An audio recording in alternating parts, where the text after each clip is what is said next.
I recently had the chance to take a tour of Digital Domain, a visual effects house founded by people like James Cameron and Stan Winston.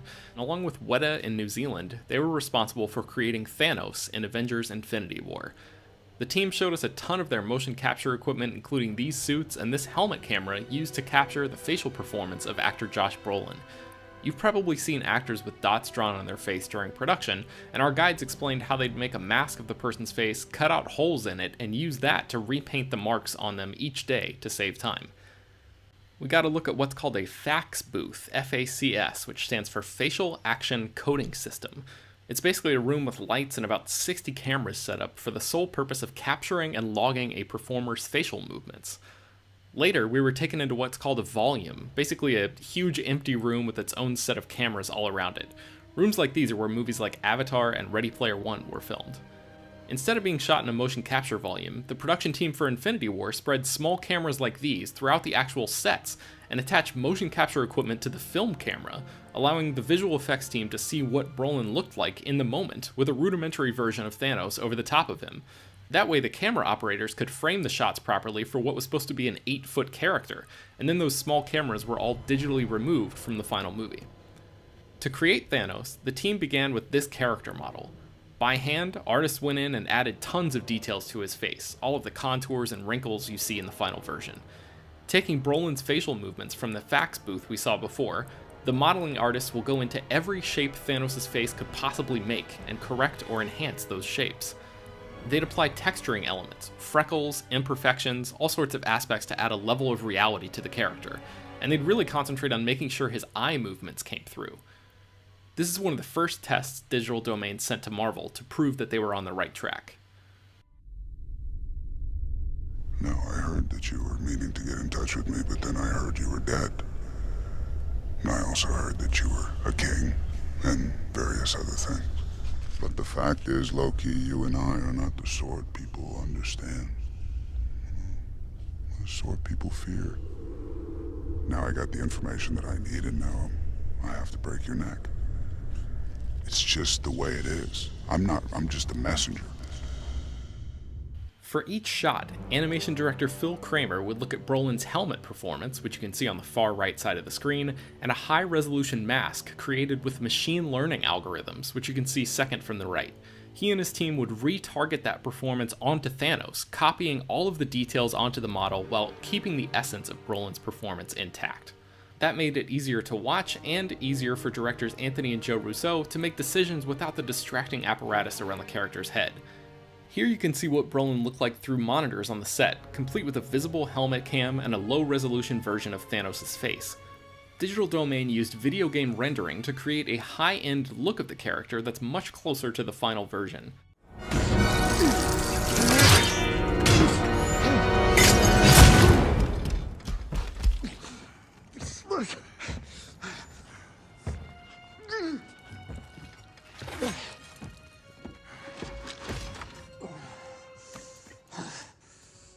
You have my respect, Stark. When I'm done, half of humanity will still be alive.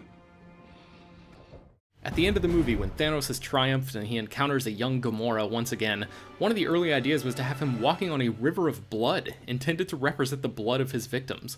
Visual effects supervisor Dan DeLue told us that, quote, got a bit dark, end quote, so they explored other options and ultimately came upon what we see in the final version. I sat down with DeLue and Digital Domain's Kelly Port for a quick interview. Hey guys. Hey. How did you decide how much of Josh Brolin you wanted to see in Thanos? What was that process like for you? It's something that happened early, a couple stages. One, when we first started working on the design and modifying it from what we've seen in some of the previous films. And so it was done mostly in illustration and in this program called ZBrush, where you can actually sculpt the shape. So, we had kind of a wedge or a bracket of too much Brolin, not enough Brolin, and just the right amount of Brolin. And then we had just the right amount of Brolin, just at least from a still frame. We sent it over to Digital Domain and did have them kind of start figuring out the animation and kind of how much to bring in there. I think it's basically, imagine morphing from Josh Brolin's face to Thanos, and in that slider, of time, you kind of just find it. It's a subjective thing, and I think, well, that's too much Brolin, no, that's too much Thanos, and you just kind of find and I it. think it's something we backed away from too when we were first designing. Because when it was just a still, it's kind of like, oh, that's Josh Brolin, that's not Thanos. But when you start seeing the performance push through it, then you can kind of relax into a little bit more Josh. That's right. Yeah. Because if once he's performing, and then you're seeing a lot more Brolin because that's him performing, so you can maybe dial the Brolin back a little bit, you know. And performance capture has been around for a long time. Was there anything on Infinity War that was never seen before that you guys worked on that sort of pushed the envelope a little bit? Well, I think it's the technology in terms of capturing the performance. It's the cameras have improved, the helmet cams have improved, but I think it's what you actually do with that information that you collect that made the difference on this show. Yeah, and I'm not sure if it's 100% unique to this project, but it's nice for the actors to be in a set, acting with each other, and not just necessarily in a sort of a sanitized motion capture volume. So instead of that, the sets were peppered with a lot of motion capture cameras in and amongst the set, which was very helpful, I think, to overall improvement of the actors' performance, so that they're already having a hard enough time, in the silly motion capture suits and or lots of blue screen around them, but to make it as helpful to them as possible to be in and amongst the set and working with each other, I think was a big benefit too. How much of this movie was pre-vised before the script was written? Like, were there any big set pieces that were locked in ahead of time? Yeah, a lot of the big sequences will viz. It's like, so Thanos' battle on Titan, that was viz. A large portion of Wakanda was viz.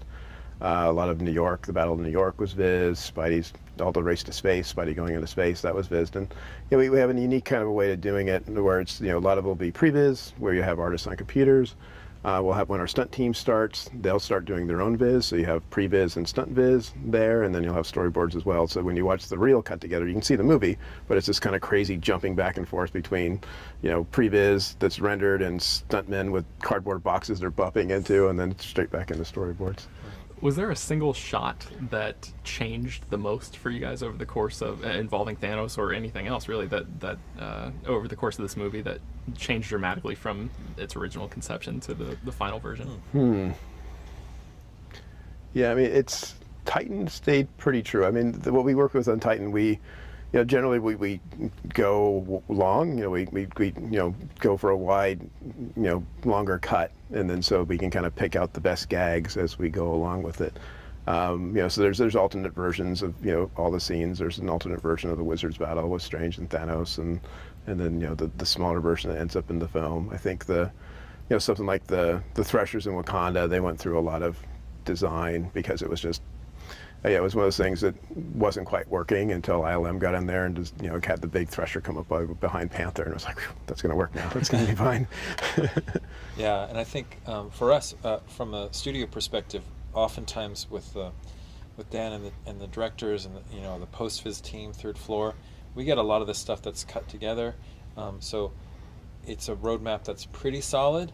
Sometimes we would get, for example, the way station, we'd have sort of this is after he snaps his fingers, what that world with little Gamora, how that should be represented. So we went through sort of an exploratory phase with that one, so looking at different options and what does that mean, and talking a lot about that. So that went through some changes, at least for our part. For the past few years, I've been hearing a lot of horror stories about visual effects houses taking on increased workloads for maybe smaller commissions from big studios and stuff. Do you guys think that there are any solutions to that problem?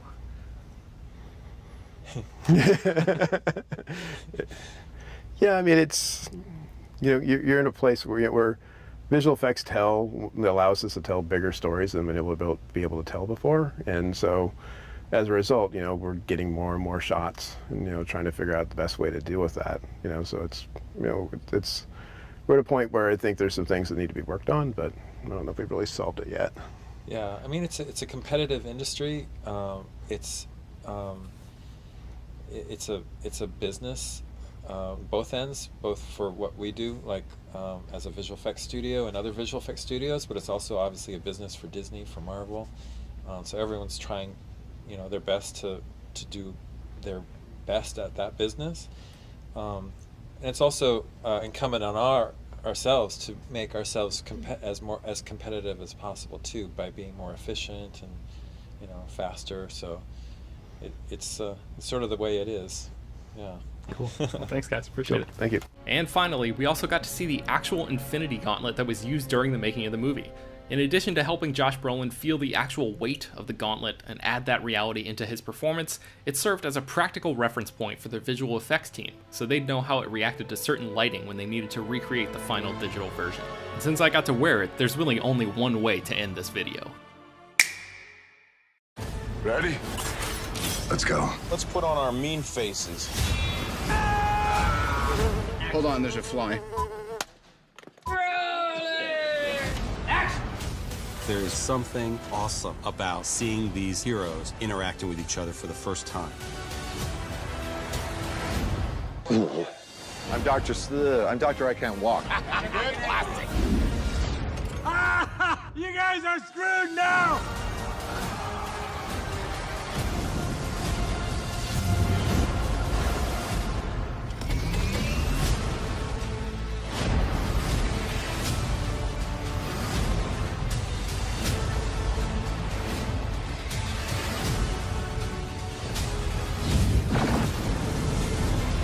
It's gonna look awesome. Cool? So cool.